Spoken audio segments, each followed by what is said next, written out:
keep my opinions to myself, but all right, hello, we're here. Hello. We're here. It's time again. Time for Yep. another incredible coloring stream. Something that we truly hope to make a regular part of your life, you know? Cuz It brings us we have joy. a good time here. We Just we fine. enjoy the shenanigans and just, but sometimes we like to enjoy the quieter parts of life, such as coloring some coloring pages. Now if you go to like the description of the video, there's a link, and I know it says Patreon. Don't worry, it's free for everyone. You can download either or both of these. They're free. They're free for everyone, and you can color along with us or color later and just hang out and chat about Cutie Pie and Naughty Babe and Cutie Pie 2U, the little bridge show.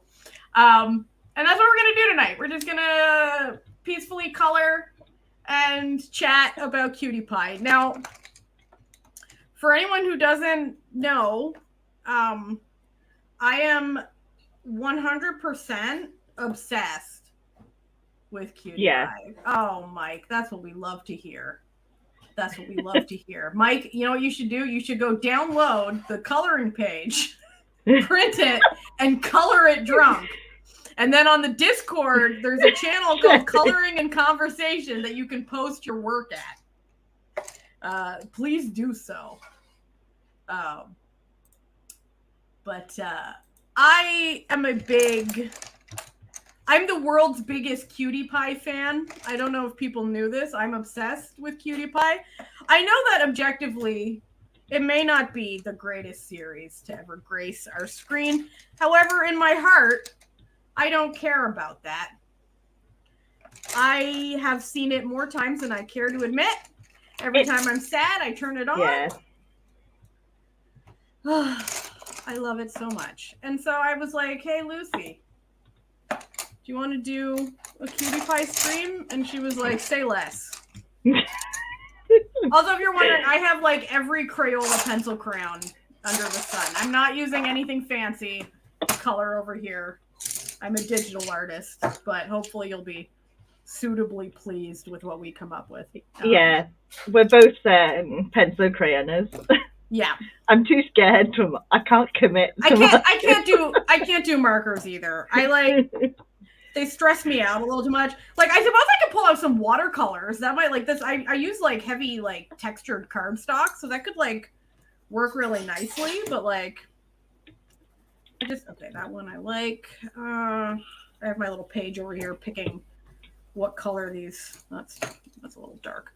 But yeah, we are Cutie Pie apologists, and I don't think we should apologize for that. No. We just really like Cutie Pie, and I think it's a fun show. Oh, that'll do. Okay. Right, I can commit to colouring in now. Pro mode. Yeah. Now we've promoted it. Yeah. So I'm coloring. Okay. So clearly, if you see our headlines here, we are both Xenu fans. All right. Xenu is like my number one Thai BL ship, but in essence of fairness, I have chosen to do the Max Nat because they deserve love too, and I did enjoy Naughty Babe. But yeah, that's just what we're gonna do today. We're just gonna like hang out, and we're just gonna color, and then we're just gonna chat about Cutie Pie. We're gonna talk about things. Yeah, things and stuff. So like, Lucy, when did you watch Cutie Pie as it was airing like I did? Yeah, I did. I did too. I couldn't restrain myself. I was like, I don't know what it was about that show, but like it got me immediately, like from the beginning. And I remember I was in a group chat at the time. I'm no longer in this group chat, and someone in it was just being like very nasty about the show. They were like, it's so cringe. And I was just like, are we watching the same show? Because like okay, first off, let's just be honest with ourselves. Most BL's a little cringe. Like, yeah. But it's cringe, but it's free. You know, like Freak cringe. it's like it revels in its cringe. But like Cutie Pie there was something very like Wattpad about it, because my favorite trope is contract marriage, and like, you know, so this was like skirting the line where it was like arranged marriage, but they were like, but what if an arranged marriage was gay? And I love that energy. I love the energy where it's just like, what if thing that's a very common trope in, you know, regular media was gay? The BL story. And I'm a fan of that energy in my life. And that's just what it was up to.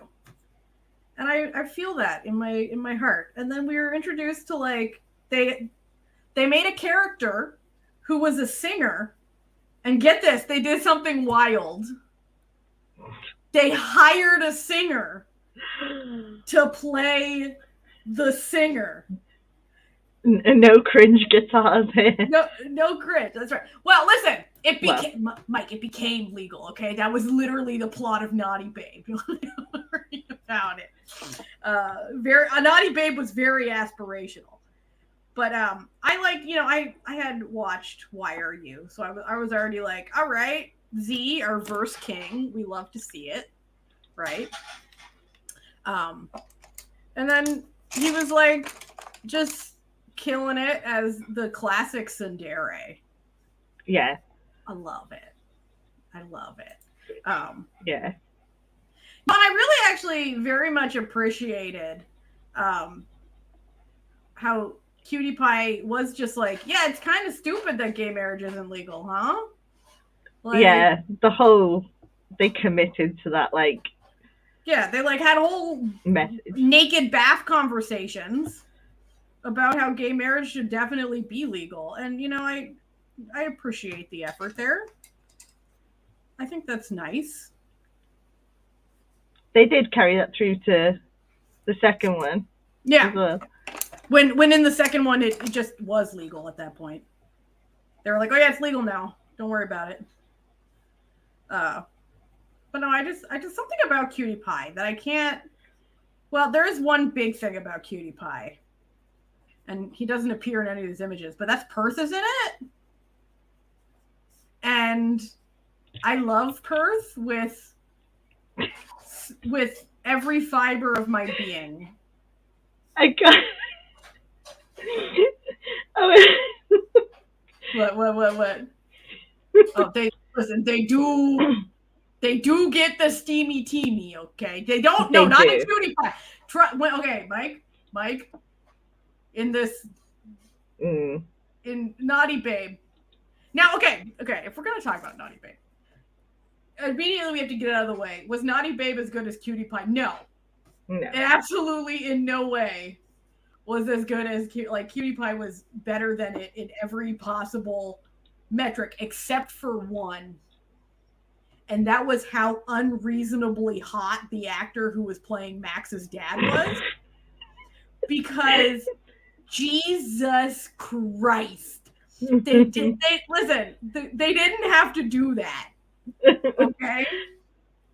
Like I was just like he shows up and I'm like, whoa, wait a second. He's not the one we're supposed to be lusting after, but like he's like, hello, sir.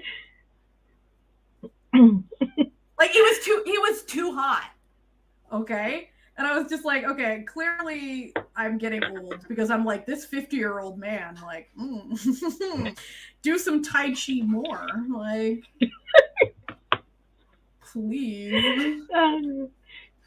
Like I'm not crazy. He was unreasonably. Yeah. No, I did talk to you about that. Yeah, I was like we were like, this is too much. There's no need in his conduct and.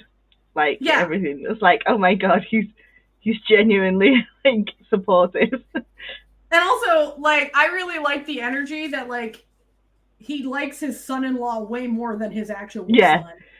That's always a fun little caper.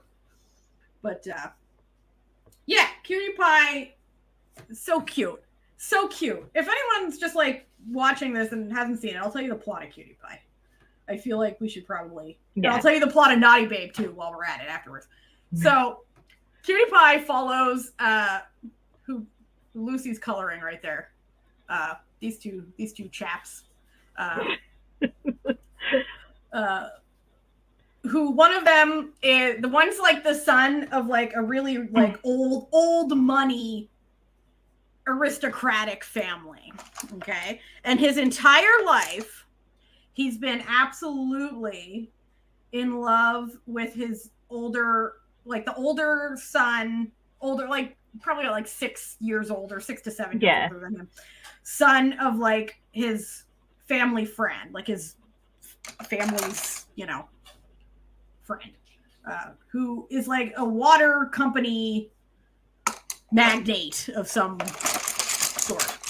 And so now he's like in university and he's like, it's time for us. They've been like an arranged marriage that their grandpa put together. And he's like, okay, I'm in college now, which means like we can finally like get this relationship going, right? And every Friday they go on these dates, and these dates are lame as hell. Okay. Yeah, they're like the driest dates. They're so dry. They're so dry. But he's like, you know what? It's okay. It's okay because I love him and we're going to get married. So it's okay that these dates are boring as fuck. Don't worry about it. And then one day the date gets like, there's a problem at the guy's water factory. And he's like, you know what? It's totally fine. Don't worry about it. Like, I can wait on our date. And then he's all like dressed up as the perfect, like, the perfect dude, right? Like the perfect, sweet, innocent guy. And meanwhile, Leon, who's the Z's character, the water dude, is like, you're a fake ass bitch, okay? You're he's like, I know something. Yeah. Oh yeah, that's true. That's a plot in both of them, is that women love these gay men. Yeah. Women want to be with these gay men so bad. So he's like, you know what? You're a fake ass bitch. I know that you're not really this like sweet, innocent. Like nobody could be this sweet. Yeah, nobody's this sweet and innocent, and it's like, I don't want to marry someone who's just a fake ass bitch. Like, I want to marry an actual human. He's like, oh, so you don't want to get married? And he's like, well, I didn't say that because I promised our parents that we'd get married, so we're gonna get married. And then he's like, you know what? I don't want to marry you anymore because you said mean things to me about how I'm rightfully so fake as hell. With my fake house, like with my secret house, like this guy, because he's rich, right? He's got a secret house. He has a secret career as like a drummer and bar singer. Like, he loves riding supercars and motorcycles. He's like a bit of a tame bad boy. Like, I wouldn't really call him a bad boy because, like, no, he's really not a bad boy. He likes the bad boy aesthetic while never actually being a bad boy. Which you then find out that his fiance knew the whole fucking time. Like, he knew that he's been fake ass bitching his way through life for years. And is like, so you ever gonna like tell me about any of this?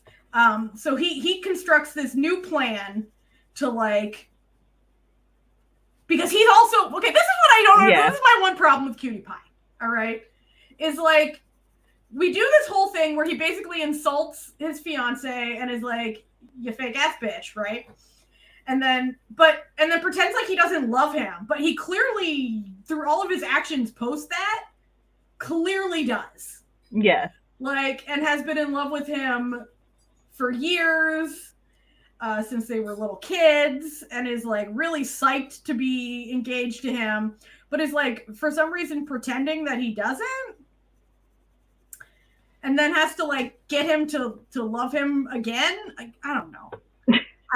It's very weird, but like, it's very Wattpad-esque, and that really appealed to me. And like the production values of the show are actually, really good. Like they're actually good, which you cannot say for many BL. Let's be honest with ourselves here, okay?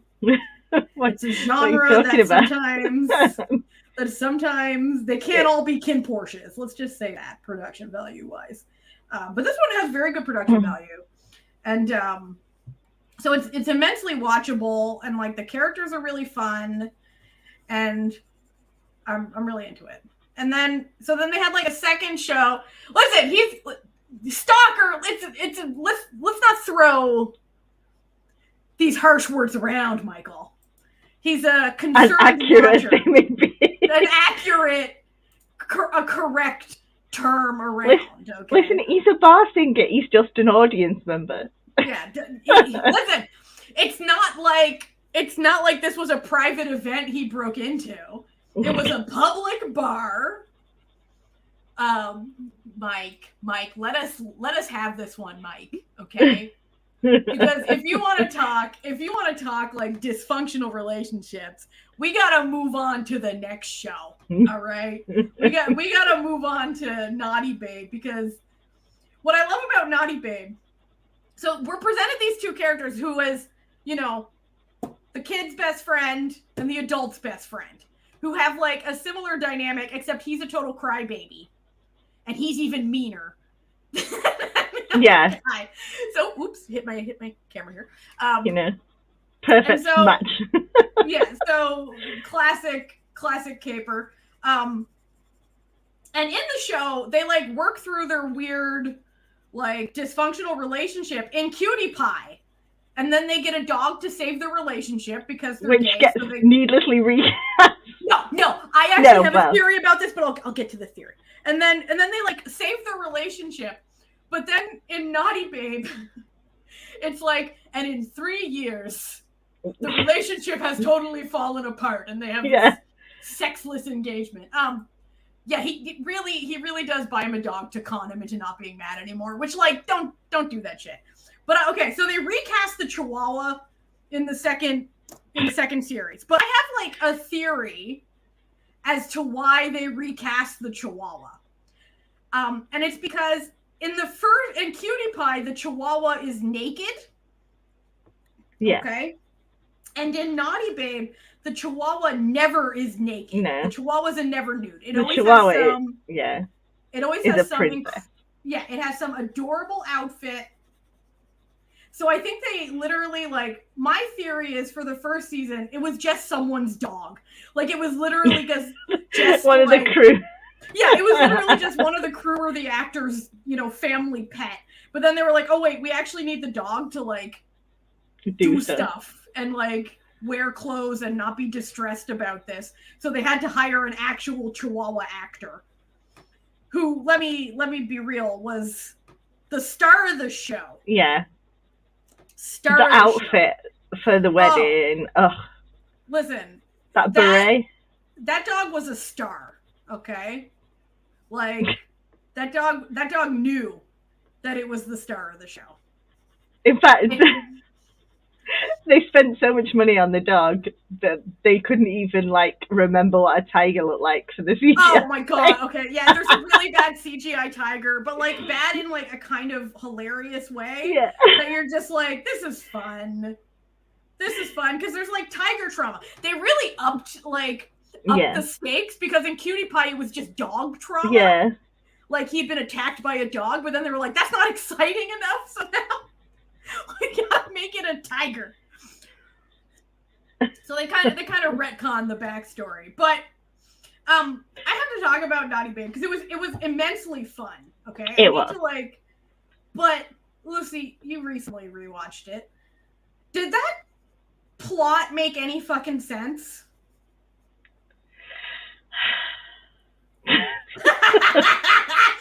Deep sigh.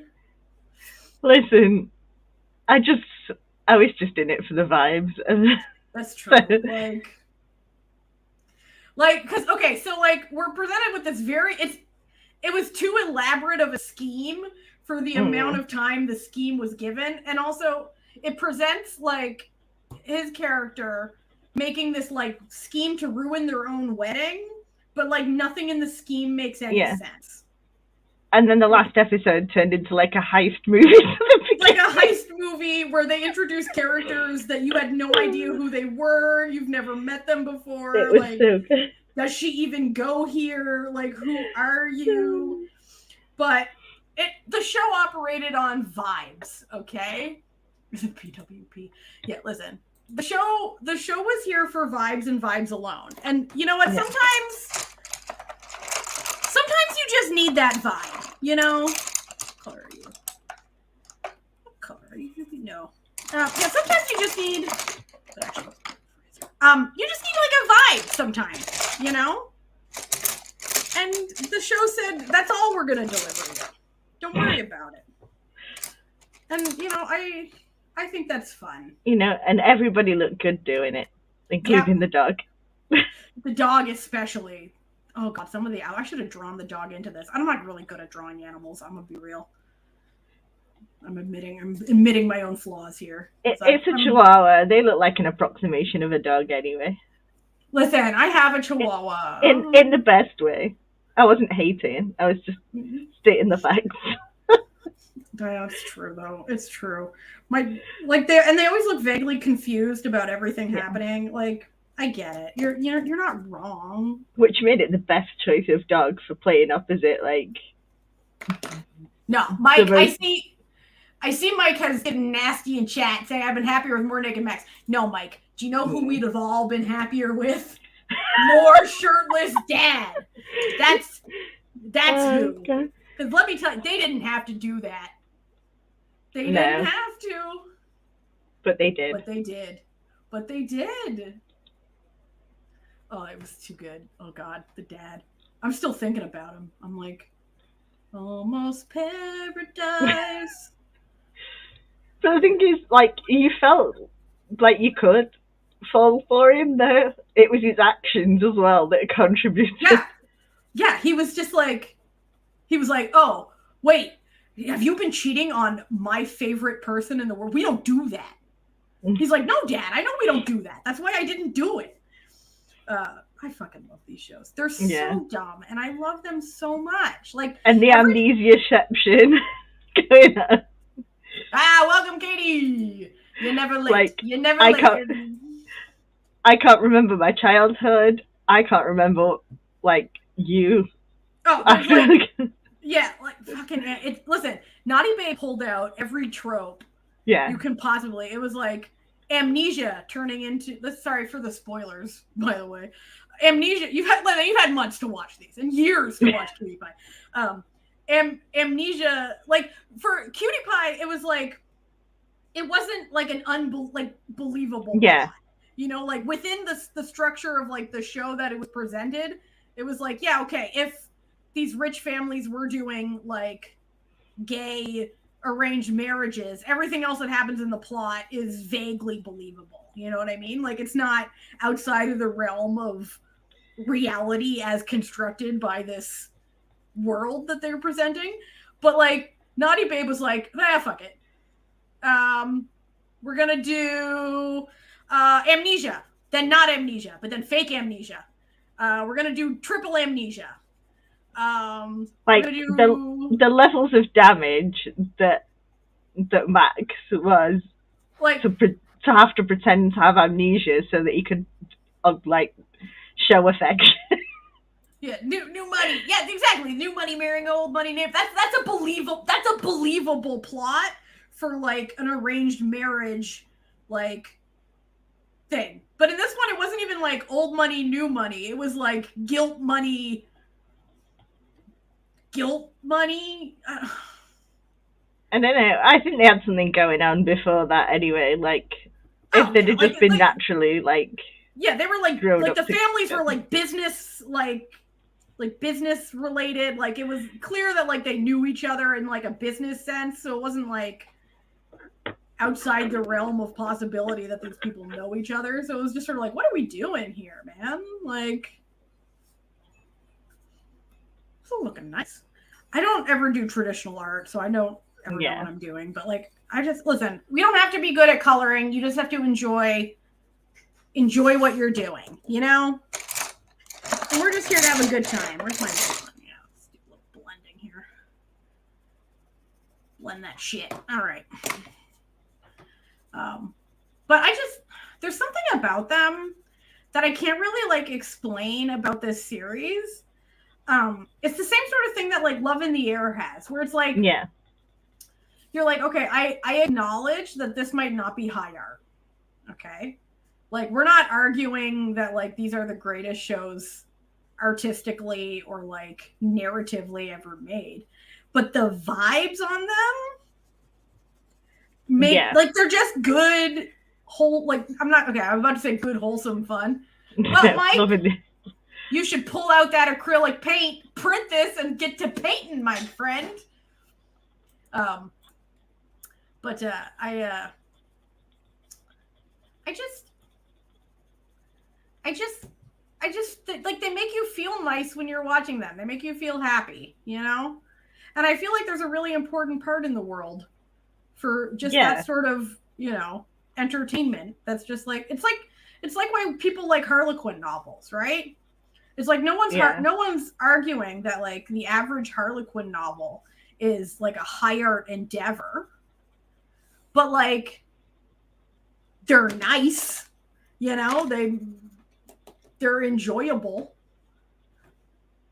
Exactly, and they're fun to read. Like Deepest Almond. I love the name. I love the names of pencil crayons. Max's eyebrows are being colored beaver. Okay, and then his hair is going to be Deepest Almond. What exciting. Well, listen. Atlas Shrugged. Don't listen. You know what, Mike? I feel like this is bait. Mike, I feel like this is bait. Because you know in your heart that I fucking hate Atlas Shrugged. I was actually at a book sale today. There was like the library was doing like a book sale. And then it was like the collected letters of Ayn Rand. I'm like, I would rather scoop out my own eyeballs with a rusty spoon than read more Ayn Rand in my life. And then I bought a romance sci-fi steampunk novel and called it a day. Supported my local library. Support your local libraries, everyone. Support your local libraries. No, listen. We're having a good time here. I'm not gonna go on my Ayn Rand hate vibes, but just know everything you need to know about me. It's like, do I like Ayn Rand? Abso-fucking-not. Abso-fucking-not.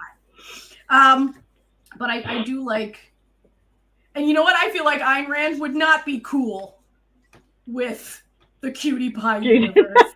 I feel like it would be a mutual hate. Yeah, I also feel like Ayn Rand would hate me. So like it does, you know, it's fine. It's fine. I'm glad to have never met that shrew.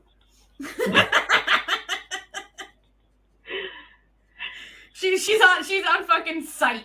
It's her, Margaret Thatcher, and Ronald Reagan on fucking sight. Not Margaret Thatcher. Ugh. Margaret Thatcher. All right, now that listen, we're clearly going off topic. I was forced to read. Was it Atlas Shrugged? Which one was the fucking architect one? No, the Fountainhead, right? Was that the architect one? I had to like write a goddamn essay on it for like a scholarship. And I just remember like reading this book as someone who wanted to go into the arts, right? And it's about this architect who's apparently a genius, but like never gets anywhere because he never does any of the work to spec. He doesn't follow the brief. And then it's like, no one recognizes my genius. It's like, no, you didn't follow the brief. Like, Jesus, fucking idiot. Like, of course no one's gonna like your goddamn stuff if you're not making what they asked for. Idiot. Anyway, I hate Ayn Rand. I hate Ayn Rand, but I don't hate Cutie Pie and I don't hate Naughty Babe. So we're gonna, look, I can't listen. I can't do this. Lucy, take over. Just start talking about anything and I'll just... No, I was literally just going to talk about Margaret Thatcher, just saying, like, I hate the UK a lot of the time, but Margaret Thatcher, when she died, the great British public rallied together to make Ding Dong the Witch is Dead chart. Which, like, deserved. Yeah. They all suck. And you know what? They really made, I feel like those three people, like Ayn Rand, Ronald Reagan, and Margaret Thatcher, are to blame for, like, most of the terrible shit that goes down in society today, in Western society. Like, every time you're in the US and you're like, damn, like, why is something in the US so terrible? You, like, follow the threads back, and it's always fucking Ayn Rand and Ronald Reagan, like, under the fucking Monster Max, you know, with the Scooby Gang ripping it off. It's like, it's fucking Ronald Reagan again. We got so off topic. We have, yeah. We're just here, you know, I'll get us off this topic by saying I cannot tell you how, like, creased up I became in Cutie Pie 2 when, like, first of all I could think when the rain was happening during the terrible wedding situation, I was like the November rain music video.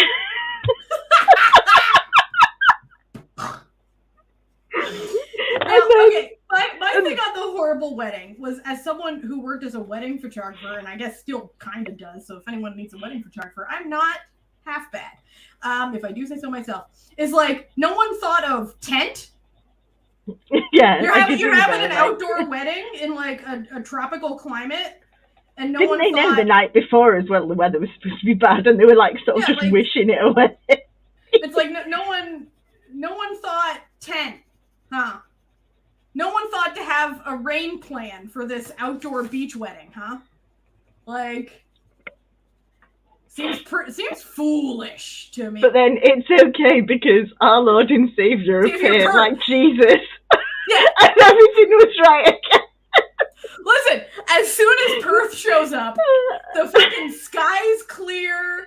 He's got like the rings. It was a biblical level of it. Like, he's like, don't worry, guys. I'm going to officiate this wedding. The minister didn't show up. I didn't even get the ring. It doesn't matter. It's not explained, and it's not important. But it was a biblical event, that was. But you know what I thought was the funniest part about Cutie Pie 2, besides all of Perth just being Perth, it's like, they were like, oh, you know what the Korean public's gonna fucking love? Oh, God. An openly gay married musician. That traditionally from not Korea. Traditionally, that's been a real popular, vibe. But I was like, you know what? We're just having fun here. We're just having what I like about Cutie Pie and what I like about Naughty Babe is not just like that they're fun and sexy and like have the couples have really good chemistry and it's got, they're fun and stupid and like everyone's having a good time, but it's like they're very aspirational in like a weird way. They're like, look, we can make, a BL show doesn't just have, though I will say they were engineering students in it, but they were mechanical engineers. Yeah. They were fixing cars. Okay. But like, they basically said like, look, we can make the exact same stories that straight media is making with the exact same production values and the exact same conclusions. So there's absolutely no reason why this shouldn't just be the norm, And also, since we can tell the same stories, that means that the same stories are happening in gay couples' lives. Yeah. As they are in straight couples' lives. And they're just as compelling, which means legalize gay marriage. And and that was like a big, and then legalize, little slight spoiler for Naughty Babe, also legalize gay adoption. Yeah. Why not? It's like, why can't we have exactly the same? Yeah, if all of like, the emotions that we have and, all of, everything is exactly the same vibes, like there's no reason why we shouldn't be afforded the exact same rights and privileges as, you know, the straight couples in Thailand. And I appreciate that as being, and it was very explicit. It wasn't like a, you know, like a subtle, it wasn't a nod. Yeah, it wasn't a nod. They had like a full-on conversation in the bath about like when gay marriage is legalized, and then later, and you know, in Naughty Babe, they're like, gay marriage, congratulations, it worked. Gay marriage was legalized. We did it. In all of those years that their relationship had just gone off the rails. Yeah, had fallen because apart. he wouldn't tell him what had happened in his childhood. Yeah. Maybe, and like, just, you know what, the actual lesson to be learned from the couples of Cutie Pie is just fucking communicate, you know? Just communicate. This is not looking bad, huh? I love how I'm like so much behind because I'm just like, yeah, exactly. Like, listen, none of the countries that legalize gay marriage have like slid into the sea yet, so I think it's fine. And I do know that like listen, Thailand's having its own issues with like, you know, like the junta and everything. But like the guy that was elected in, that like the military doesn't want to let in, is very pro gay marriage. And like, so hopefully perhaps we will get some good news on that front. But yeah, as much as like, you know, evangelicals like to pretend like allowing queer people to have equal rights will somehow be the absolute destruction of society, it hasn't been yet. I just want to say that it hasn't been the case. It hasn't been the case. In ever, because let's face it, gay people have always existed. Like, oh yeah, Thailand is really rough right now. Like, they've been under military dictatorship for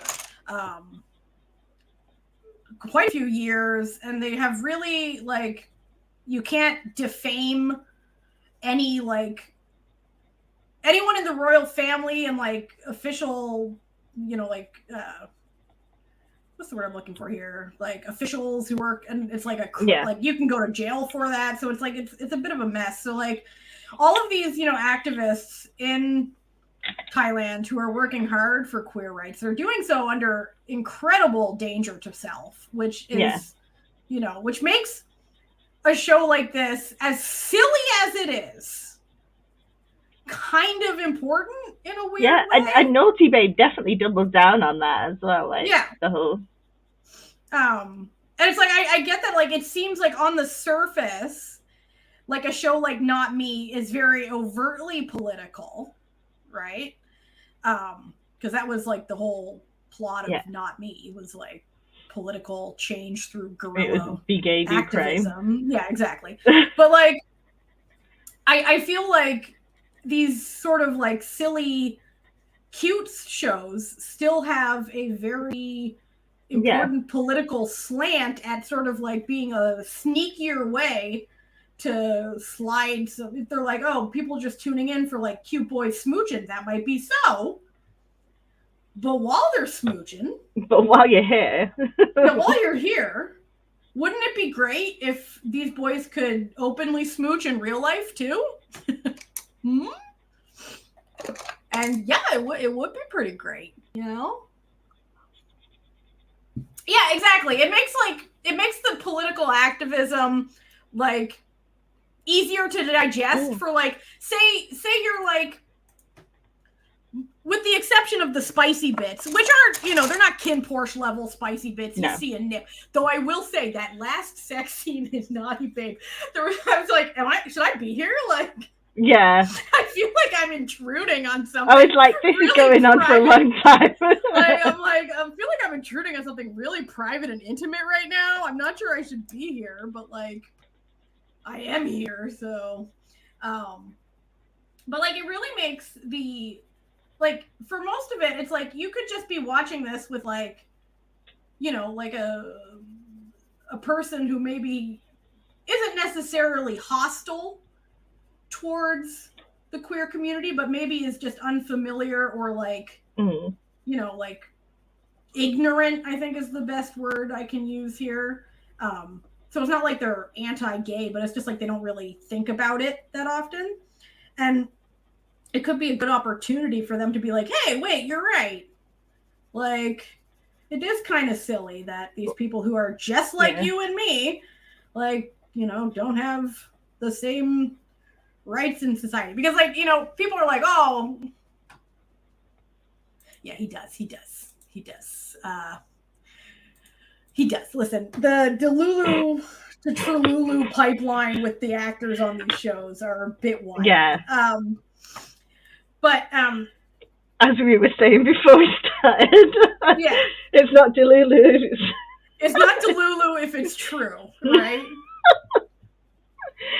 Oh, dear. That is just accurate, right? Like if they themselves go on an interview and say, "Oh yeah, no, we're dating," then we don't have to play these games with each other. We can just be like, "Aha, good crack." But yeah, like a show as silly as Cutie Pie could start like a conversation with someone who otherwise would have either like no interest or no knowledge of, you know, the inequalities. So I say more like it. Yeah. You know? Like they saw like a photo shoot of Z and were like, let's just watch this series with him in because like, oh, he's really good looking. Like, okay, let's be honest, Z is. Hello. He's not just attractive. He just exudes like a charm. Yeah, the charisma coming off that man just makes your underwear disappear. Let's be real here. My mom calls that the Patrick Swayze. She thinks the same thing about Apo, by the way. She was watching Kim Porsche with me, which was the funniest situation. I done hoodwinked my mom into watching Kim Porsche. She didn't even know it was gay. All right, I was just like, oh, I'm watching this Thai crime show. You wanna watch it with me? And then I pretended like I didn't know anything about it. And then I like playing these little pranks on my mom because my mom's very like gay friendly. So that she's not like a. It's not like a hoodwink that will get her like upset, right? She'll be like, oh. Listen, Mike. There's a lot of these actors we wouldn't kick out of bed. Listen. But you know who's the number one we wouldn't? The guy who played Max's dad. I feel like you need to get a picture of him. One second, let me see if I can find one that I can just put up. For anyone who's unfamiliar, okay, let's see. I checked. He's 49 in real life. Listen, that's the perfect age. Don't worry about it. It's perfectly aged. Let's see if I can find a good one. He also played it's Jimmy. Who's the guy from Why Are You? The other couple, not Saint Z, but the other couple from Why Are You? Jimmy. Anyway, he played the dad of the main guy on Why Are You, but he didn't have the same je ne sais quoi there. When I tell you, I was appreciating like on the secretary at like S. I was looking at him like. And then the dad wants in, and I was like, wait, say no, like I didn't even see him anymore, and he is ridiculously pretty. He's like, okay, save image, guys. I'm about to, for anyone who's unfamiliar with this sexy, and I'm not even sure you could say that he's like super attractive. I don't know what it is. It's just one of those like. There's JPEG large. I fucking hate when they do there was it's the vibes again. I think it's the vibes. See if I can fix this. Okay. Use JPEG. Yeah, I don't know why it was never. Okay, one second, guys. I'm getting there. It's just being stupid. Okay, file. Save a copy. I can't believe I'm doing this. Yeah, that's fine. JPEG, thank you. I don't know why I have to play this game, but okay. Oh, now it's working. Classic. All right. So this is who we're talking about. This bad boy. All right.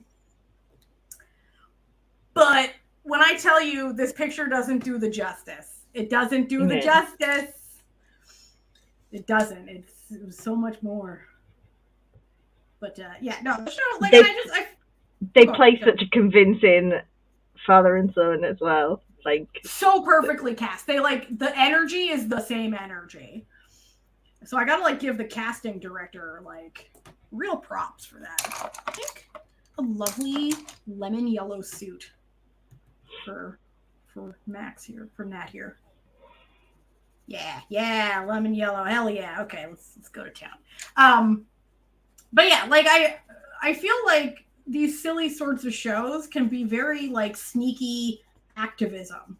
Yeah. And I appreciate it's that normalization as well, like yeah. And it's like, was there some light stalking? Sure. But listen, they're not the healthiest relationships, but what relationship is the healthiest?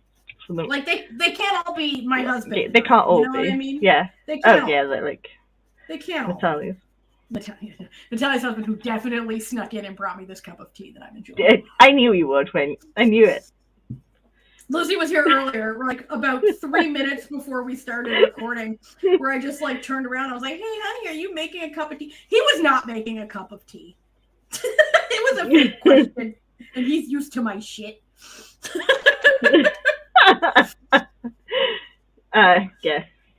But it's just, you know, at the same time, I watch other like straight Ty Lacorns and stuff. When I tell you compared, that one that you Tommy, the one who played Tommy's dad was the same guy. But like when I tell you, like these were the couples on these as versus some of those Lacorns. They're downright the one that you were telling me about. Oh my gosh. Okay. I just finished it. I just watched this one. If it didn't end in her murdering everybody. No, it didn't, but like it should have. It should have. It was called The Wedding Contract. Okay. So it's really new in. Okay. So it was in one of my BL group chats. You know, we don't have BL group chats. So everyone knows I love marriage contract stuff. Like Mike, they can't all listen. At the end of the day, sometimes you gotta admit straight people exist. It's fine. But in this one, this was too straight. It was too straight for even Natalia. But I watched the whole damn thing again. Like, I felt almost like it was against my will. But I was like, I've gone this far. I gotta keep going. It sounded like a train wreck. You just couldn't look away. I couldn't look away.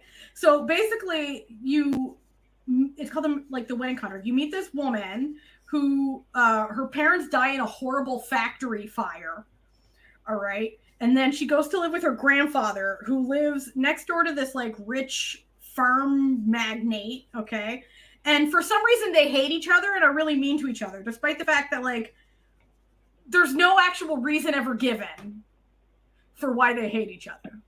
Like it's just like we don't like each other for reasons. And then like her brother's like the town drunk and he's a real piece of shit. And then their grandpa dies. Like it's so absurd that she hates him because he paid for her parents' wedding because he's like really close with the grandpa. Not wedding, funeral. He like paid for the parents' funeral. And I'm just like, why would you hate this guy? Like he seems really nice. He seems being the operative word here because of what shit he pulls. It's a trap. So then her drunk brother like gets in with like the local gangster money lender dude and borrows all this money and is like, instead of paying me back, I'm gonna sell you my sister. I'm like, this is not a legally binding contract. Just go to the police. Like you don't. So then the sister doesn't know any of this, okay? And then like the rich guy finds out about it, and like she gets like attacked, and her house gets burnt down, and like, okay, and so she's like has a concussion, and she's in the hospital, and she's like out of it, and while she's out of it, he like gets her to sign like a marriage license, so they're like married now, and I'm sitting here like, so your solution to this woman being sold to a human trafficker. Yeah, no, there was more human trafficking. There's a lot of human trafficking in this, all right? And like this guy became obsessed with trying to get this woman for some, like, just give up. Just he was also trafficking other women. I don't know why he was so obsessed with getting this woman to traffic. But like, I'm not sure the solution to finding out that your next door neighbor is being human trafficked is to con her when she's not in her right mind to marrying you. And then just being like, surprise, you're now the mother of my children. And she's like, I'm a what now? Like, anyway, and it just got stupider from there. But I watched the whole thing because I'm not a quitter.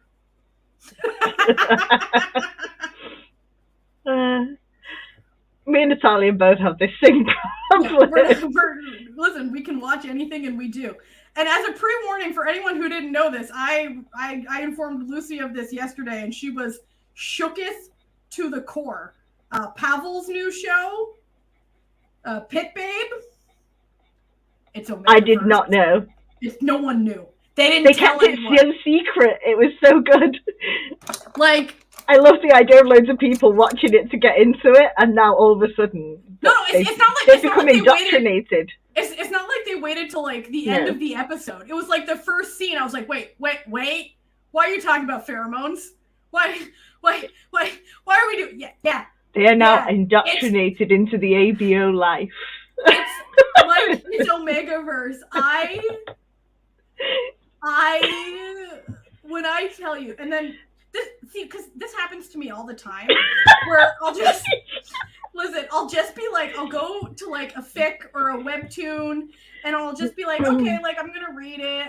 Oh, Tammy, do you not know what the Omegaverse is? Okay, I'm so happy that you're here, so I can tell you all about the Omegaverse. So basically, the Omegaverse posits a universe in which there's 3 categories of humans, okay? There's alphas, betas, and omegas, all right? So alphas are like, they have like, they're, stronger and like sexier and whatever than like and smell strongly. Yeah, and they can like smell other like people's musky pheromones. They got like a musky vibe to them. Yeah, real musky. Hopefully I don't know how hard they're going on the ABO thing here. And then betas are just like regular people. All right. So they just are regular humans. And then omegas are basically men who can get pregnant, and like alphas can get them pregnant. I'm so happy this is happening. Like I feel so excited to really be just telling more people about this horror. But anyway, what happens is but JJ, that's right. So I often, and this happens more than I care to admit, okay? And I don't know why it happens to me, but I'm a bit of a magnet for these stories. In that I will like start a webtoon or a fic or something of that nature, and I won't know. Like, it won't be tagged as like Omegaverse or MPreg, which means male pregnancy for anyone blissfully unaware. And I'll just be like, who are until this moment blissfully unaware. And by the way, AO3 definitely has some Omegaverse of these people. Absolutely have accidentally read it. Accidentally. No, because what happens is a lot of times it won't be tagged, and this happens to me so much. And like, I'll read a lot of Chinese novels that'll just suddenly have this as a plot, and I'll be like, come on. Where I'll just be like vibing with the story, having a good time. And then all of a sudden it'll be like, oh no, like my pheromones are out of control. And I'm like, how has this happened again? How has this happened? I believe it was popularized by the Supernatural fandom, of which I was a part during the time and writing fanfic for at the time that was created. Yeah. So I was right in the middle of that. You were right. You were right on the cutting edge. The cutting edge of the ABO world. Are you proud of yourself? I am. You're like, I am. I'm very proud of myself. Thank you. But anyway, Pit Babe, the new car racing gay show on iQIYI, what is a surprise Omegaverse. Mike, you'd be surprised. There's some men in there too. Yeah. There's men writing that shit. Don't try to pawn it all off onto women. There's some men in there too. It's a everyone can get a taste of the Omegaverse. No, I take that. Okay, let's maybe not cut that out of context. That's true. It is mostly women, but then again, like it's also mostly women writing romance. Yeah. So and fanfic, actually. And fanfic. So and like, you know, so it is what it is. But like, there's no law that says a man can't write an Omegaverse show. So Mike, you could go in. You could do it. You could write. Pave the way, Mike. Pave the way. Be the change you want to see in the world, Mike. But I was just when I say none of the marketing, none of the pre-interview stuff, none of the posts, none of the previews mentioned anything. No word. Anything. Okay? When I tell you, I was the most shocked when I was informed of this. Yeah, I think it was literally this morning because it started today. And I was like, ooh, that Pavel's new, because I like Pavel. I think he's a fun dude. I was like, ooh, Pavel's new show is coming out. And I think it's going to actually be interesting, unlike Coffee Melody, which was dry. Yeah, exactly, Mike. See? Exactly, Mike. Yeah, listen. I, too, author, and I'm not even going to pretend I don't, because I am read by people in this chat. And yeah, I'll update it soon, Katie. I promise. I haven't abandoned my I've not written for years. But I was just like innocently turning it on. I was like, okay, we're gonna have some fast cars and dudes having sex. Yeah. Perfect. And all of a sudden it was like, he's an alpha with like special alpha power. I was like, wait, what? And it was like, I can't have sex with you because your pheromones smell too bad. I was like, no, wait. I didn't sign up for this. Wait. And then where was my consent? Yeah, I didn't consent to this. And literally I started laughing because I was like, this happened to me again. I can't believe it. What is Pavel Foom, the actor, who's starring in Pit Babe? He played in oh my god, my mind just went totally blank. He played Beam in oh my god, 2 Moons 2. Yeah.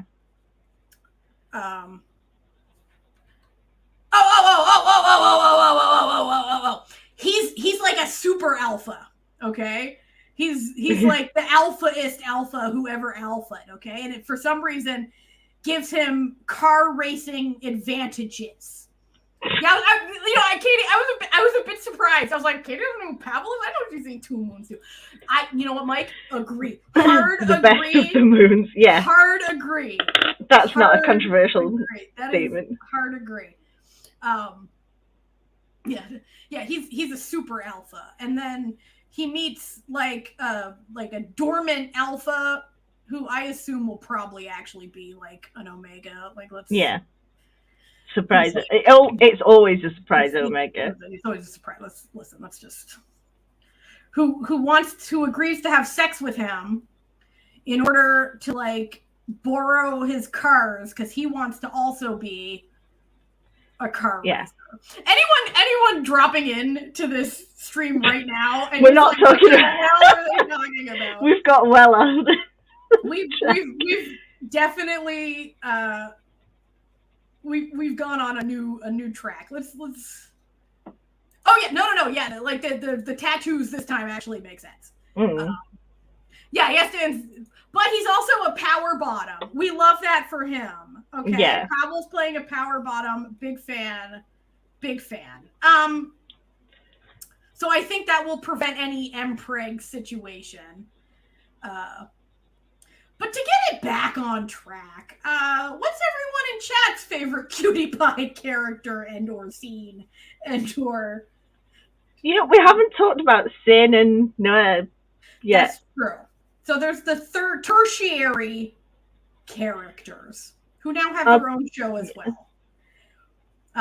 Which I'm gonna respectfully choose not to talk about what's going on with their new show because I don't know what happened between Cutie Pie and that show, but it's like the director hit one of them in the head and they got amnesia about how to act. But you know what? Listen, would it be PL if there wasn't questionable acting? I ask you. Lucy, why don't you tell us all about this lovely couple? Because I actually really like their storyline. I think it's fun. It's fun and sweet. I mean, he comes in initially in Cutie Pie, and you're just sort of blind up to hate him, thinking he's here to steal. Yeah. To steal new from his fiance. It's a real bait and switch. Yeah. Turns out he's more interested in the dude that wants to be ordained in the monastery. But being ordained in the monastery is not like a permanent thing. No. It's like a temporary situation. Yeah. You do it for a couple months and you come back. It's like a sabbatical. Yeah. It's like a less aggressive when Mormons go on that magical journey they take to annoy people at their homes. That's right, I'm not Mormon either. I've been harassed by Mormons more than enough in my lifetime. He's a bit of a fuckboy in the first Cutie Pie. He's real flirty. He's not the guy who wants to be... not the guy who wants to be the monk. Yeah. Well, see, okay, listen. Mike Perth, who is my favorite character. Okay. That's not his name. That's the actual actor's name. Well, his name's Stuart, but his stage name is Perth because Stuart really, he doesn't look like a Stuart. Okay, I'll give him that. He did smooch a boy in a show, and they were supposed to do more smooching, but then the pandemic happened and the second season was never made. Yeah, we saw this, and I liked them as well, in a way. Yeah, but I feel like he'll be back. Yeah. You know what? I don't think we've seen the Gay Jesus will be back.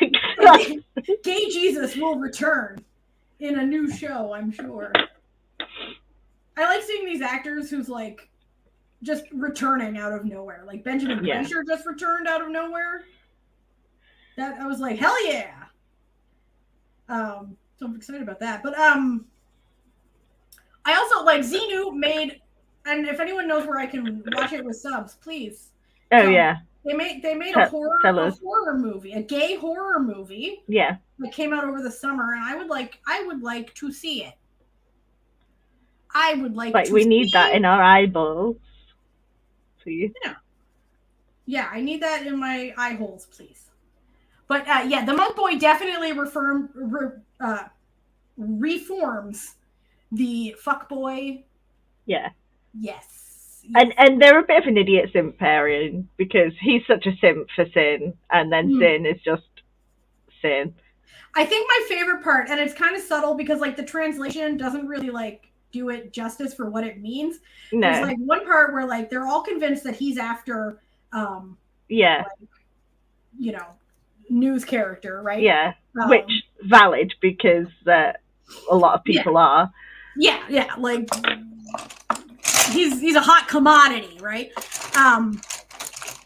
And he like leans into him and then whispers something about not forgetting the precepts of Buddhism.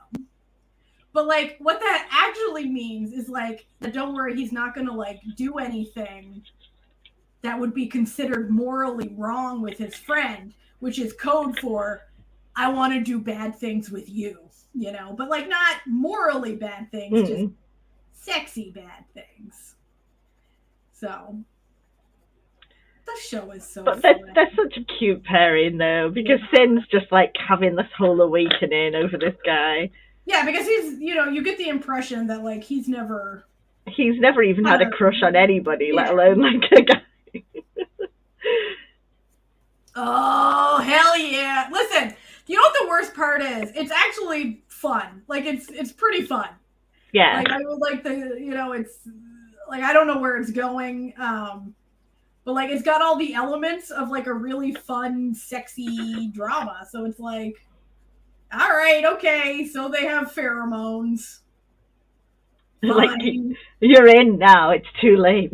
Too late now. Like, I already watched the first episode, which means listen, if I watched all of Venus in the Sky and I watched all of Check Out, I can watch all of the world's first live action Omegaverse show.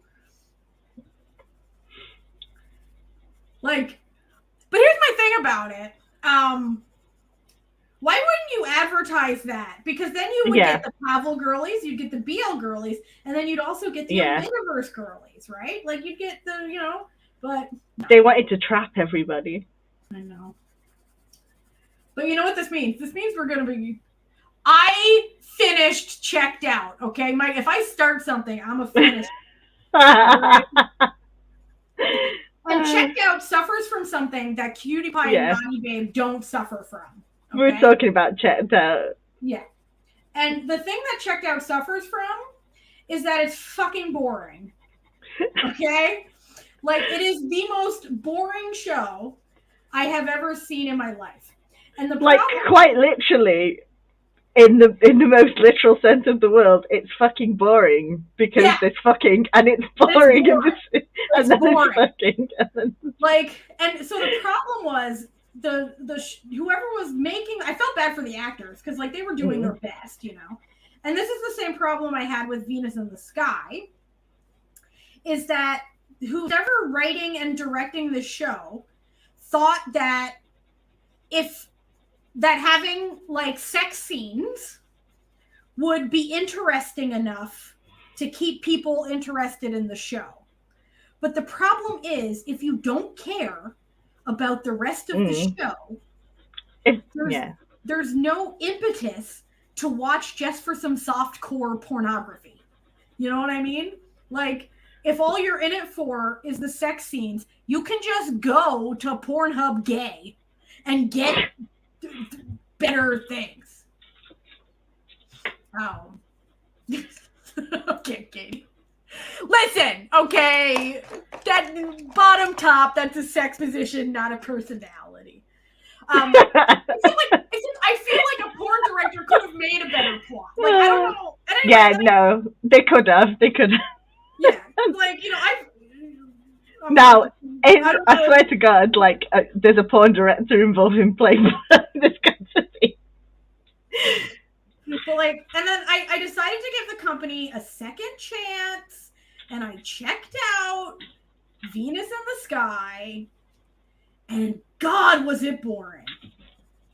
I'm like, oh, I'm so glad we're getting the 7-Eleven ad for 12 episodes. And it's like, it's not even like it's not like the actor's fault or anything. Like, all right, Mike, let's keep it PG-13 in the chat, Mike. But it's like, it's not the actor's fault. Like, it's wholly the writing and like the directing is just, it was so dry. where I'm like, I don't care about any of this at all. It is boring, and having some guy miming bouncing on a dick isn't gonna make it less boring at the end of the day. You know what I mean? Like, it's still gonna be boring. But one thing I will say, Naughty Babe definitely turned up the ad. Like, it did. Oh my god, how many times do I have to see that inhaler like thing? They were making money, okay? They were. And were out here. Oh god, don't even get me started on the female character. They made no sense. But I will say, like, the female characters in here, Lucy, readjust your photo. There you go. Get that six. The female characters in Naughty Babe were fun because they were just his sisters. Yeah. And it was just his mom. They were so pretty. Like, oh my god. Don't even. They were so pretty. I was like, can I marry one of them? Yeah, like, any of y'all single?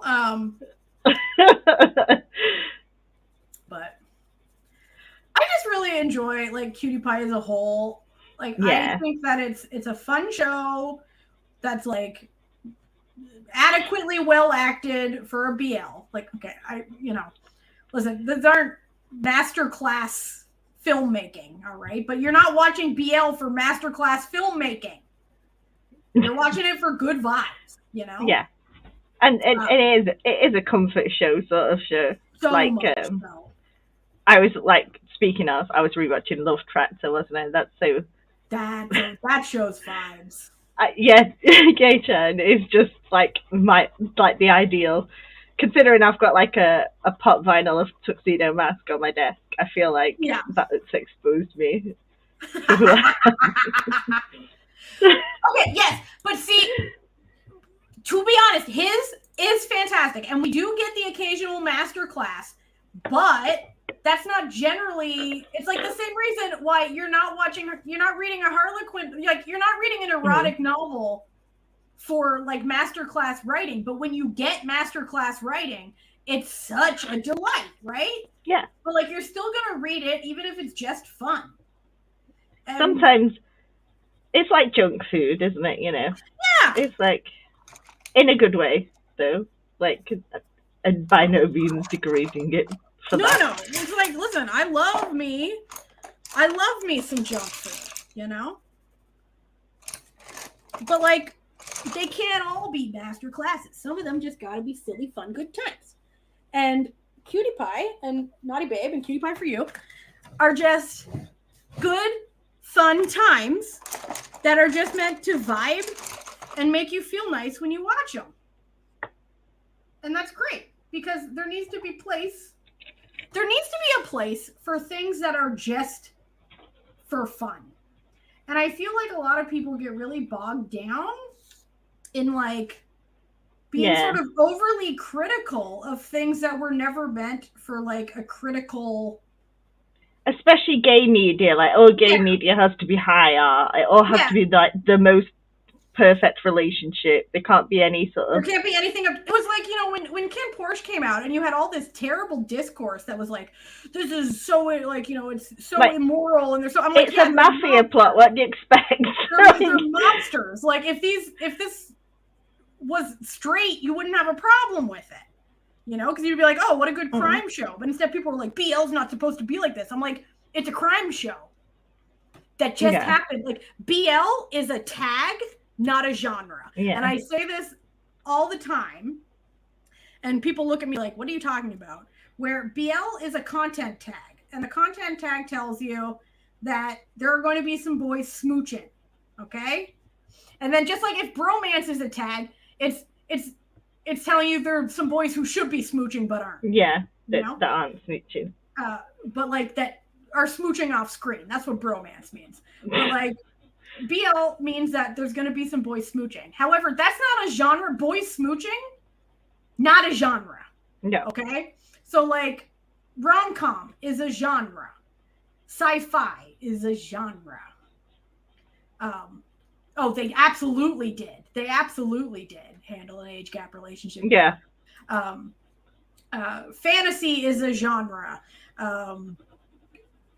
Thriller, crime, procedural. Those are all genres. Okay. BL, not a genre.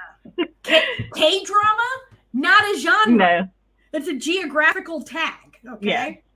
Yeah. And then, which is where you get these weird, like you see it all the time, where people will be like, "Oh, Squid Game isn't really a K drama." Then what is it? Then what is it? Is it not a dramatic television? It's like the "this isn't K-pop." Yeah, thing. It is. Like if it's popular music made in Korea, guess what? I hate to tell you, that's K-pop, baby. Like, if it's like, so, you'll get these. I just find it so weird. I find it so weird because people really get bogged down in like being convinced that things mean things they don't mean. And it's like, the genre of Cutie Pie is not BL. The genre of Cutie Pie is rom-com. It's a rom-com that just so happens to be a BL. And wait. Yeah, Butter's K-pop. Congratulations. All right, Mike, you're in here. Listen, you're in here trying to get us canceled, Mike, but we're just here spitting facts, okay? I see your game. I see your game, Mike. But yeah, so I get really frustrated because you'll see these I call them bad faith takes, where it'll just be like people just saying shit that is just patently false. And it's coming from a place of prejudice ultimately, whether it's conscious or not. Like, it absolutely is. And then they don't want to admit that it is, but like, it is. I saw one, I'm not going to call anyone out by name, but I was on Blue Sky and I saw someone posting and I literally, like, their post was so ridiculous that I just was like, you know what? I'm just going to block them because I don't have time to like have this energy be crossing my path. And basically their argument was that shows like Vigilante, the new show, the new K-drama, are just American shows that happen to be set in Korea. They're not a K-drama because they didn't think that the concept of someone's bad, so I'm going to punch them in the face is a K-drama. And I'm just like, well, okay, first off, I can think of about 20 off the top of my head. I'm like, clearly you've never heard of a masterpiece. Yeah, Mike, yes. And so I was like, first off, you don't actually realize how racist you're being right now. Like, you don't realize how incredibly racist you're being because basically they're giving into this weird, like, Koreaboo model minority, American model minority nonsense where they think that somehow, like, Korean art is too good for a crime thriller, when in fact crime thriller is an incredibly popular genre that I have seen many of everywhere. Like, for God's sakes, clearly they've never heard of Heartless City, the greatest police procedural ever made. But like, I was actually flabbergasted. And then I saw another post and I realized, they just like hating on things for no reason. Like, you know how some people just have that energy where they're just like, I need to elevate myself. Like, why would you spend your time doing that? Yeah, it just seems exhausting. And I do find that sometimes happens in like the BL community a bit where it's like they like to shit on the silly stuff. And I saw a lot of that with Cutie Pie specifically. Right? Yeah. And so they'd be like, like this is, it's so stupid and stuff. I'm like, well, they never said it wasn't going to be. You know what I mean? Like, it's exactly as advertised. Like, you have to give this to, like, Cutie Pie marketing, unlike Pippe marketing. It told you exactly what it was going to give you, and then it delivered that to you. Exactly. Like, there's room for cringe, terrible stuff, just like there's room for, you know, high art. Like, there's room for Two Moons, and there's also room for Manner of Death. You know what I mean? Like they can both sit at the table. They're both welcome. And if you don't like one of them, guess what? In this internet age, you can just not watch it. That is an option. I know that people act like it isn't an option, but it truly is an option to just not watch it. Yeah. You can choose. You can choose to do that. I don't know why more people don't. Going back to Mike's comment about the age gap relationship in Kim Post, have you watched Kiseki? Yeah. Oh my god.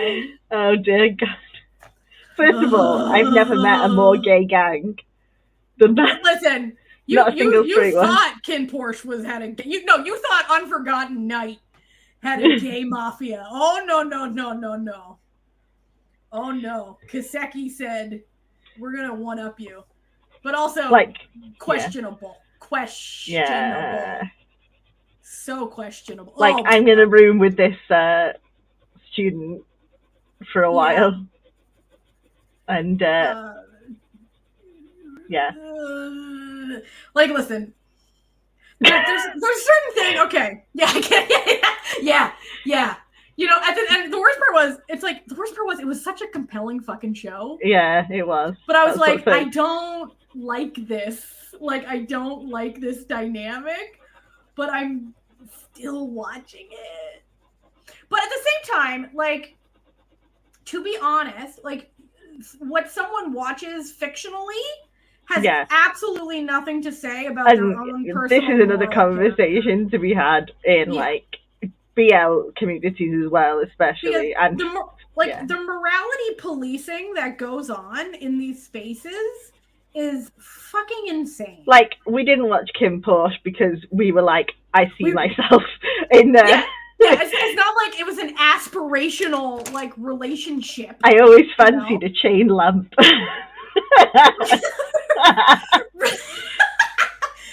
Like, listen, like, we're not watching Kim Porsche because I, too, every time one of my pets dies, decides to go torture someone. Like, no, that's not. It was just fun. Yeah. You know, okay, I'm gonna say it. The only Taiwanese, like, age gap that didn't bother me, because I'm gonna be real, sometimes they're real sus in Taiwanese shows. There's some real sus shit going on. But the only one that never bothered me was History, Right or Wrong. Yeah. And it should have, but for some reason it didn't. And that's just how it is. Okay? I know, he was 17. He was 70. They couldn't even make him 18. You know what? I had the same problem with the K-drama Goblin. Yeah. Because why did she have to be in high school? She could have been in college. The story could have been exactly the same. There was no need for that. It was, why are we doing this? Why are we doing this? But I'll tell you what, though, damn, they've made it compelling, though. Because I know. And it's like just going about the episode where it ended on the gunshot, which, thank God, like, the fall, it was a red herring. It was a red herring. Yeah. We were crying at that slow-mo. we crying with laughter. I think we need to specify. We were not sobbing with, like, horror. No. We knew what was going down. There's only one episode left. Come on. But like, this even goes back to, like, Cutie Pie and stuff, where we were talking about, like, you know, like, the light stalking that happens, you know what I mean? Which, I will admit, in Cutie Pie, even though Z's character, Leon, is engaged in some light stalking and you know, like, surveillance, he does immediately realize, oh, wait, this is wrong. This is super creepy. This is creepy. But also, they knew each other already and stuff. So it wasn't just like a random stranger, although that doesn't make it much better. But yeah, so us loving Cutie Pie doesn't mean we endorse the actions of every member of the fictional characters in the fictional world of Cutie Pie, because that's an actually ridiculous thing to say. And it's a ridiculous thing to think. Shifty characters. And it's a ridiculous thing to think that I see a lot of like really weird discourse, and I have to believe that it's like 16-year-olds. Like in my heart, I have to hope that that's what's happening, where it's just like people like 16-year-olds who haven't experienced the world, who just don't realize yet that if you read a book with a serial killer as the main character, it doesn't mean you endorse serial killing. You know what I mean? Where it's like, if we watch Kin Porsche, it doesn't mean we endorse any of the shit that goes down in Kin Porsche. It's just highly entertaining. There's a lot that goes down in Kin Porsche. Yeah. Like, fiction exists for a reason, and it's to entertain. And I get like, just lose my mind sometimes. Like, these morality police, and it's so bad in the BL community. Oh, yeah. Like, it's so bad. And a lot of it becomes, like, really bizarre, like, racially paternalistic, too. Where, like, where it's like, oh, like, this Western gay media is so much better than the Asian gay media because, like, it's so less sexual. Something being less sexual doesn't make it more valid or better. The purity police and I'm done with that. The LGBT community. It's like no, we're not doing this. We're not doing this, okay? It's stupid, it's a waste of time, and it doesn't actually help anyone. It just hurts people. It makes people feel like they're abnormal for just enjoying some fun fiction. And you're not. You can enjoy some fiction and have a good time. It's fine. Don't put it on, Mike. Get your purity police hat. Oh, wait, are you the purity police, or are you the police against the purity crusaders? Keep your pants on. No, I don't want to. I don't want to keep my pants on. I saw a really funny TikTok that was about this, and it was from like this woman, and it wasn't exactly about this, but the vibe was the same. And she's like, I'm 39 years old, and I'm gonna tell all you young women, while you still have the chance, throw some ass, babies. She's like, I threw ass last weekend, and now my back hurts, and I can't use the right side of my body. So throw ass while you're young. Throw ass while you're young. Mike, this is an a-religious location. All religions are welcome. No specific. None of this proselytizing. Mike's not really proselytizing in chat. Don't worry, everyone. He's just having some good crack. You know who else has good crack? Oh gosh. Wasn't that last sex scene? I'm sorry. Where it's just like, wait. Yeah. But you know what? I gotta give props to Cutie Pie. Cutie Pie's sex scenes, and you're gonna know exactly why. Okay, and that's because they don't mic the mouth noises. They don't listen. BL, like these newer BLs that are getting a little racier, they mic the mouth noises, and it's like ASMR nightmare for me. Yeah, it's the wettest. Just and I'm, like, I think the one that I first was just like, oh, I don't like this was Don't Say No. Where I was like, I don't. Yeah. I was like, there's a lot going on here. I don't need to hear everything, you know? I don't like it. Like, so Cutie Pie does it much better, where they just put, like, nice music over it, and then they'll occasionally bring in, like, a light moan or something to, like, help with the vibe. But, like, we don't need the wet mouth noises. Oh my god, I was laughing so much in the Cutie Pie too. That's just reminded me, actually. When he picks him up when he's really drunk, and like most of the time he is like, no, don't kiss me and stuff like that to it, and he is like has to pride off it. Yeah. I actually really like their first kiss scene in Cutie Pie because it's kind of sad. Yeah. Because I you feel really bad for like Kua's character, like, you know, Kua, who's the character played by New, because he's basically like begging this man to love him, and it's so sad. Like, it makes you just feel really bad for him, because like you should never have to beg someone to love you.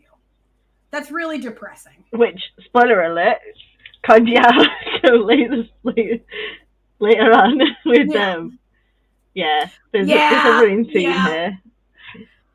Like these shows don't, like, these ones don't really have bad kisses, but it's just a sad kiss. But you know what you know what I wouldn't like? A high five.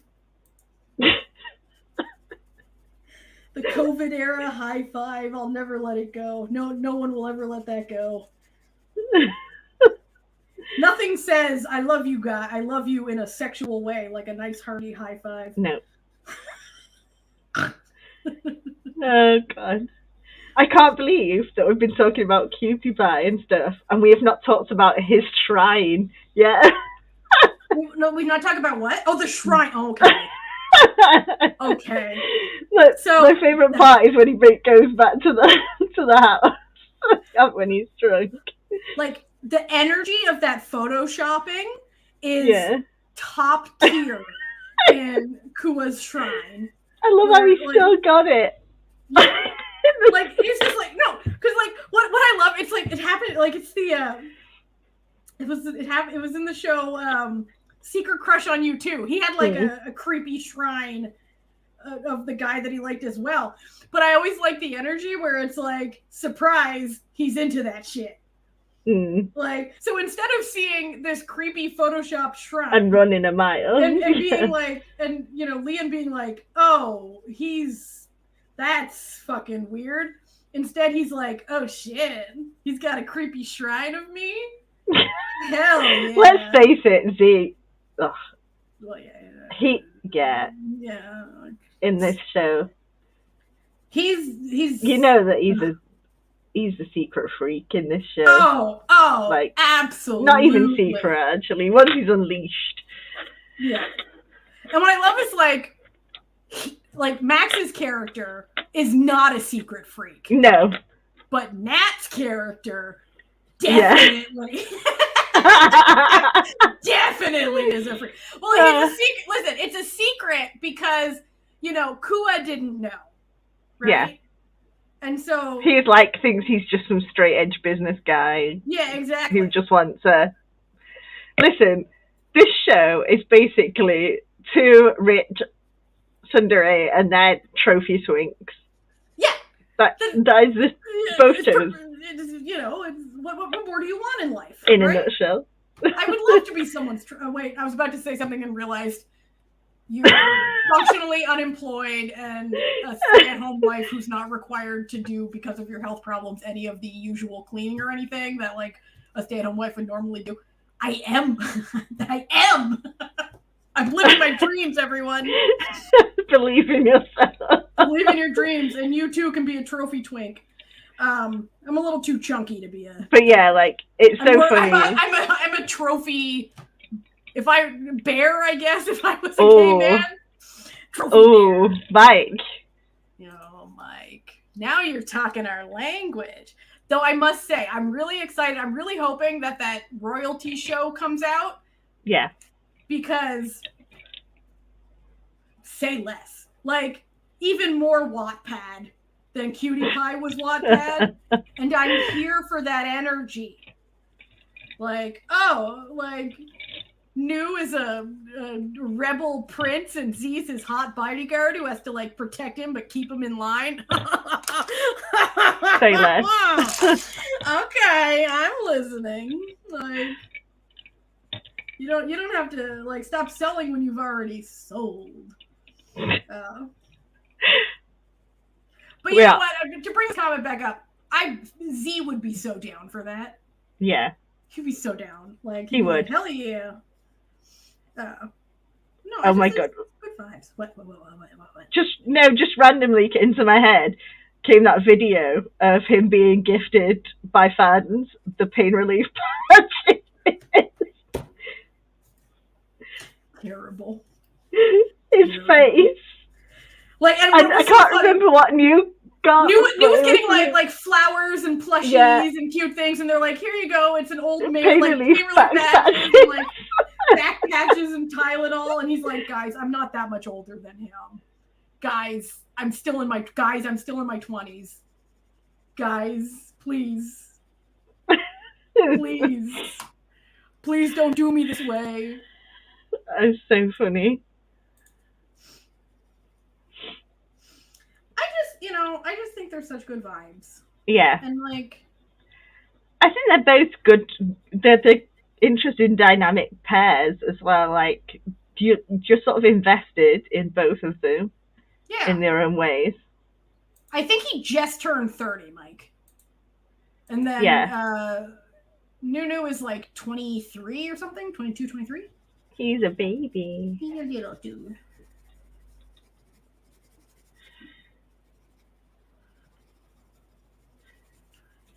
Need to check it now.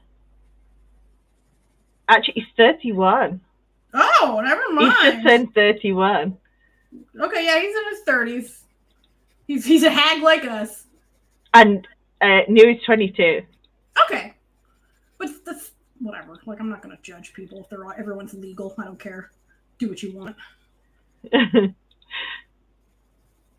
long as you're not creepy and coercive, go with God. If everyone's legal, consenting, go with God, my friends. It's Max that's just turned 30. Okay, yeah, there we go. And then Nat's 21. Yeah, okay. I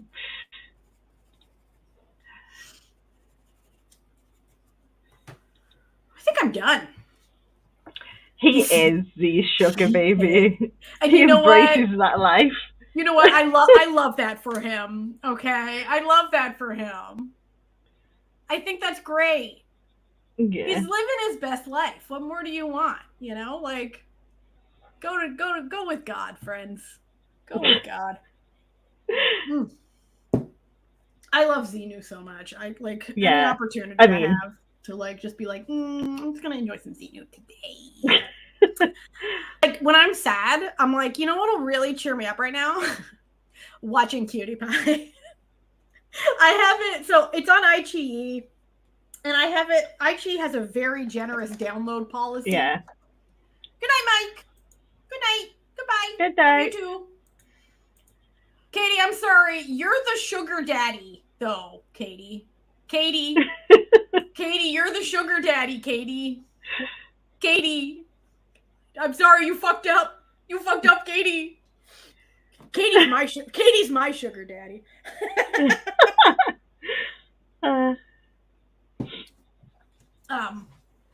But yeah, like iQIYI has a very I am, yes, you know you are. iQIYI has a very generous download policy. And so you can keep things downloaded for basically like as an long as you want. amount of time. Yeah. You have the house husband, and then you have the in another country in Italia. And so I just always have it downloaded on my iPad. And when I'm just feeling, you know, like life's a little hard because I'm, you know, Lucy knows what I'm talking about here. Sometimes when your body don't work right, you get a little sad about it. You sad about your body not working right. And so you just need something to cheer you up. And you know what? There it is. There it is. It's there waiting for you. Going, hey, you could just watch me. And I'm like, I could just watch you. And you know what better. You know what I rewatched for the good vibes? Like, apart from Love Tractor in recent months, My Love Mix Up. I also recently rewatched that. See? We're the same person. And then from Amagi-kun to Takara-kun. Yes.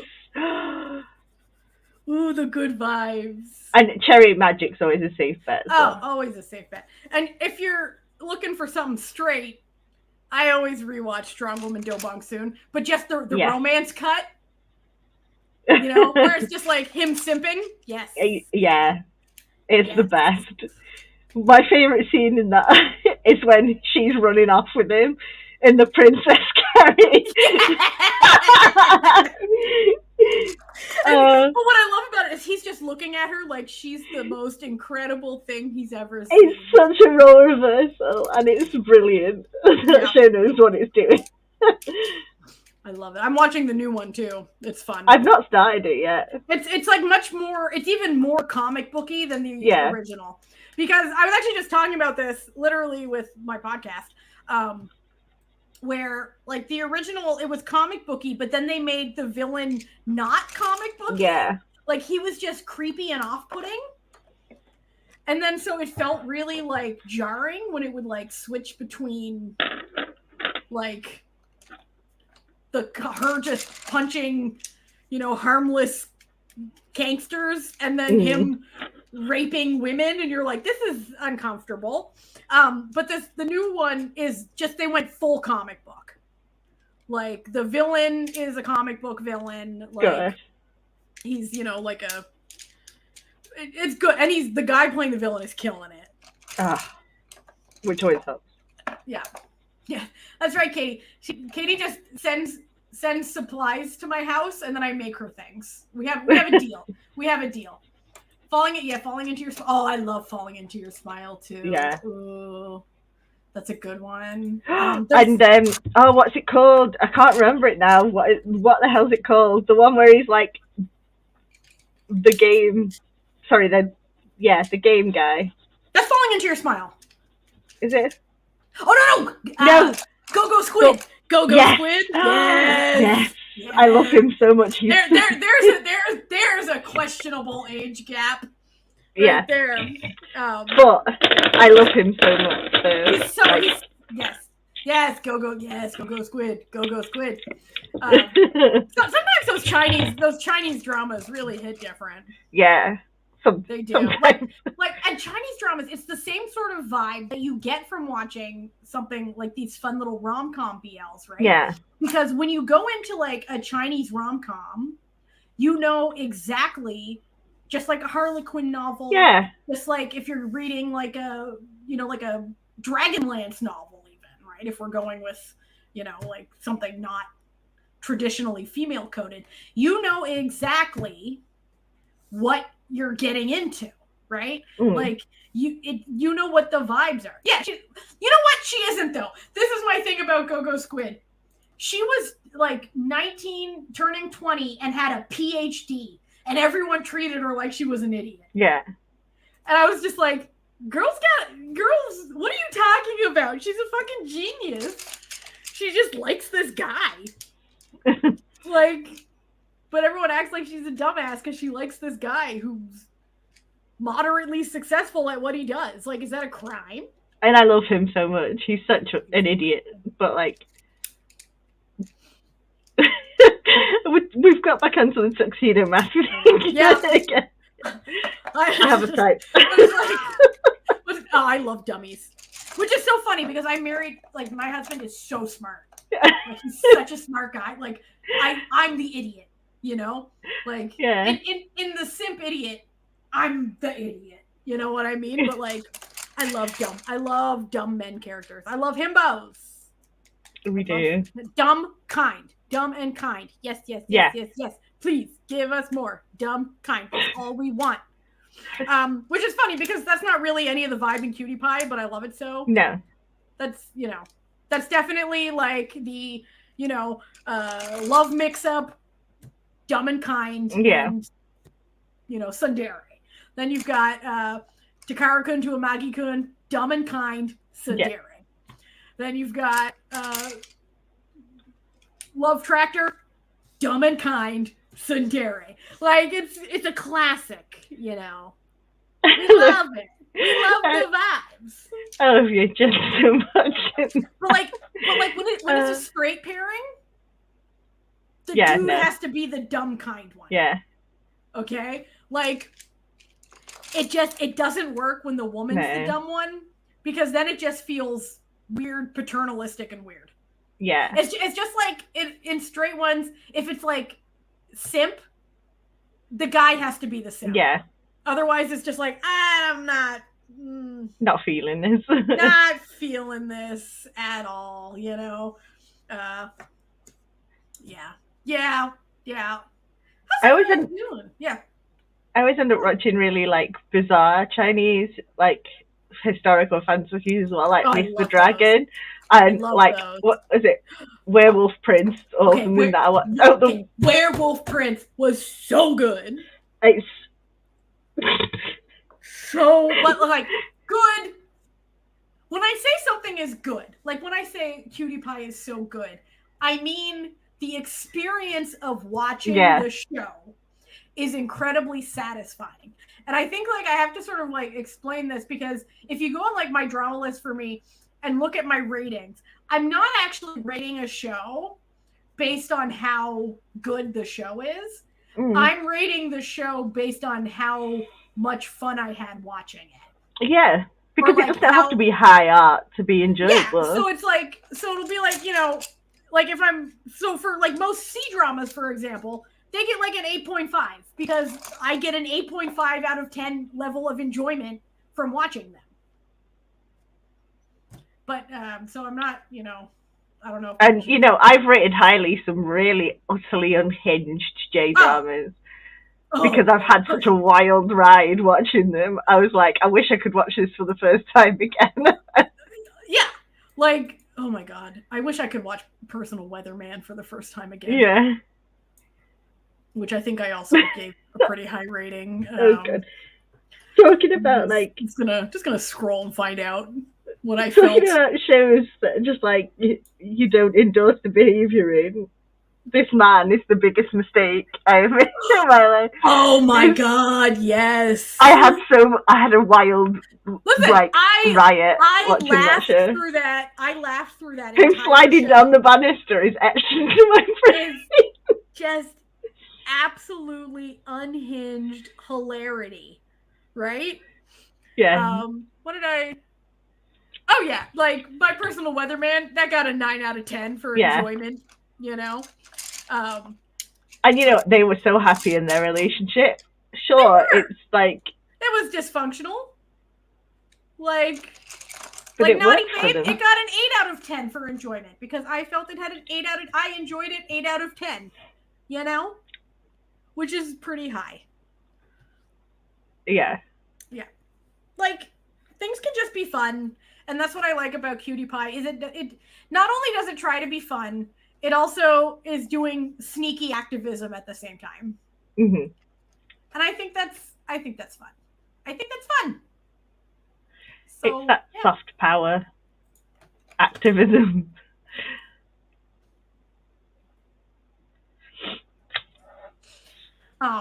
But yeah, I just feel like it's a good time, and everyone's we're all just, you know, it's just a show that you can have a good time with, and it's sexy, it's fun, it's silly. Perth was there, you know, it's like my perfect show for vibes. It's like the vibes are just so good. Oh my God, I can't believe I didn't talk about the secretary. Okay, on both seasons, all right. Yeah. Okay. The Cutie Pie secretary is the comedy, all right? He is the moment. Him falling to his knees at the wedding. Just like, no. Him like always looking like he was their number one shipper. Yeah. Like him always looking behind the, like in the rear view, like when they're making out in that car in that one scene, and he's like, I'm here. But in season 2, that secretary. Yeah. Are you kidding me, sir? But also, the actor then, after the show, was giving an interview and was like, I want to be in a BL ship. I want to kiss some boys, too. And I'm like, well, you know what? You should. You should get to do that. If that's what you want. If that's what you want, that's what you should get. You know? That's your right. It's your right to enjoy, to get into a ship. So anyway, if you're okay, I just had a thought. You know who we've been talking about that we wish we could see kiss some boys again?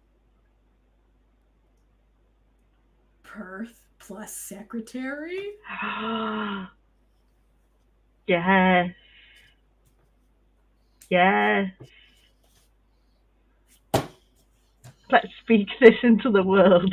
Let's just put that out into the universe. We'll see what the universe does with it. Like, I don't know. I'm feeling it. I'm feeling the vibe. All right, but listen up, everyone. We've been going for almost 2 hours here. Yeah, we could literally talk for like. Because what happens at these coloring and conversation streams, as you're noticing for anyone watching, is that we go in with the intent to talk about one thing, but then are very easily sidetracked by chat and each other to talk about other things. Yeah. So you come in getting Cutie Pie, you get out learning about the Omegaverse. You know, you never know what you're gonna get here. It's an educational delight. So anyway, thank you for coming. We may be back next month. Who knows? Yeah. And if we're not back next month because it's December, we'll be back in the new year with more free coloring pages. Yeah, that's right. If you are just watching this, like you've somehow randomly stumbled upon this and just wanted some chill coloring, I'm so sorry about what you got instead. But thank you for sticking around. But you can download both of these coloring pages for free. The link is in the description. And they're so fun to color in. Yeah. I make them because I'm actually a professional artist, I guess. Is what I can call myself. I just make shit like this. This is what I do all day, is make these. And so we make a fresh one. There's also a wedding plan one on there too that you can get. So yeah. But anyway, and we also do K-pop stuff mostly. Yeah. So every Friday on Twitch, we're reacting to K-pop, so you should come hang out with us there too. Anyway, thank you for coming, and we will see you next coloring stream for some more chill coloring. Goodbye.